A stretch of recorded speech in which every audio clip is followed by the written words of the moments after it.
Because if I say that you are a good soldier, then you need to know who you are and what you have. It's almost like your tools that you have, or your weapons for warfare. You have to know what they are and how you can use them. Again, I'm telling you that you already have them. You don't have to do something to get them. You don't have to perform to get them. You already have them. So today, I'm just going to show you what you have so that you can start using what you have. Right, so the first one is perseverance. 2 Corinthians 4 verse 8 and 9 says, but we have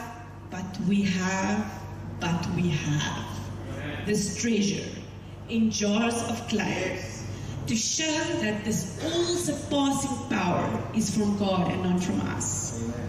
We are hard-pressed on every side, but not crushed. We are perplexed, but not in despair. We are persecuted, but we are not abandoned. We are struck down, but we are not destroyed. So again, what are the jars of clay? It's who we are. This act. I'm a jar of clay. I'm made of the dust of this earth, but I've got this treasure. I have it, that I carry within me, that I can use, right? And then it says, we are pressed, we are crushed, we are persecuted, we are abandoned, we are struck down, we are not destroyed. I mean, is that a mantra you want for your life? I'm pressed, I'm crushed, I'm persecuted, but we are not destroyed.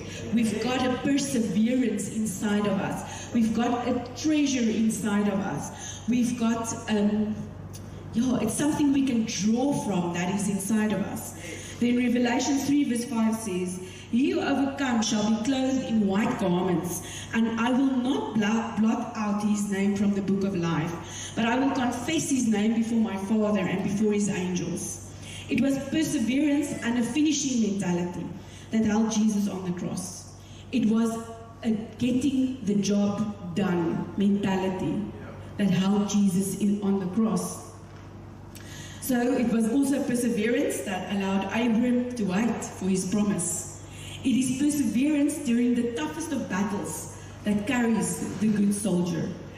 Giving up is just not part of his or her DNA. You have perseverance because you have Christ. Write that down. I have perseverance. I have Christ. Right, you have this treasure in jars of clay. Then the second one is inner strength or resilience. Be strong and of good cheer. Strength in the inner man. You've received many teachings on strength in the inner man, how to strengthen the inner man. Today I want to tell you that you have strength in the inner man because you have the man of Jesus Christ in your inner man. You don't have to look for strength and find strength. Strength resides inside of you. Ephesians 3 verse 16 says, may he grant you out of the riches of his glory to be strengthened and spiritually energized with power through his spirit in your inner self, the indwelling, your innermost being and your personality.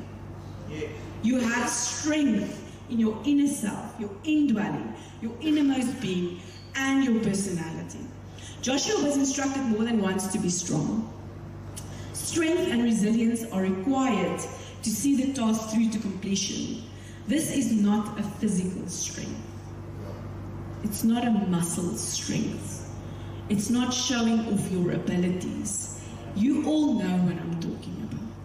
It's a strength that comes from the innermost being of who you are. It's a strength that you look at some of the other soldiers around you and you think, how does she do that? And then you get the answer. It's because of the strength that she has in her inner man. Or he, excuse, ek dink net ons vrouens is sterk vandag, but the men are also strong. You go and you fetch it very, very deep inside of you. The Lord empowers us for what is at hand. Write that down. The Lord empowers the church for what is at hand. A good soldier has strength and has resilience. You have strength. All the strength you need because you have Jesus. So you have all the perseverance you need because you have Christ. You have all the strength you need because the man of Christ resides inside of you. Number 3, you can follow instruction. Acts 9. Arise and go. So the story in Acts 9 is the story of Saul that converts and becomes Paul. So if you look at Acts 9 verse 6, it's when Paul is on his way to Damascus, and he falls to the ground and he says, Lord, what must I do? That's what he asks him. After the Lord speaks to him and says, it is I who you are persecuting. Saul says, then he was still Saul, he says, what must I do? And the Lord says, arise and go. That's his instruction to Paul. Arise and go. Then Ananias is supposed to go to him.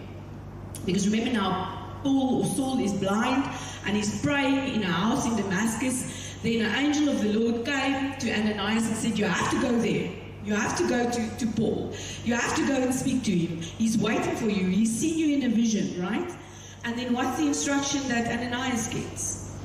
Arise and go. And then Ananias says to the Lord, do you know that guy? He kills Christians. Are you insane? You're sending me to a guy who actually kills Christians, and last one I checked, I'm a Christian. So I'm not going there. And then the Lord explains, listen, he's waiting for you. It's for the sake of his soul that you have to go. And what does Ananias do? He puts on a few shields and a helmet. He says, fine, I'll go. And he goes. And you know, from there, all you read about is Paul. Let's be honest about it. The whole New Testament, almost, is Paul. And it started with the instruction that was given to Saul to go to Damascus and to Ananias to go to Saul. You are going to get instructions in this season. It is vitally important that you arise and go when you receive the instruction. That is going to help to get the job done. If you don't do it, the Lord has to find someone else to do it. Dis net so eenvoudig so dit. And it takes double the time to get the job done. You are in control of getting the job done. You can do what is commanded and get the job done. A good soldier knows how to act on instruction from his commander-in-chief. We see the same in Joshua 1 verse 2. The Lord says to Joshua, arise and go. He says, the same God of Moses is the same God of Joshua. I instruct you to arise and go into the promised land. And we all know that Joshua was scared. Because literally the Lord had to tell him 3 times, just be strong. Just go. And eventually he takes the instruction and he arises and goes. So you are obedient. I want you to hear that today. Because you have Christ. So arise and go.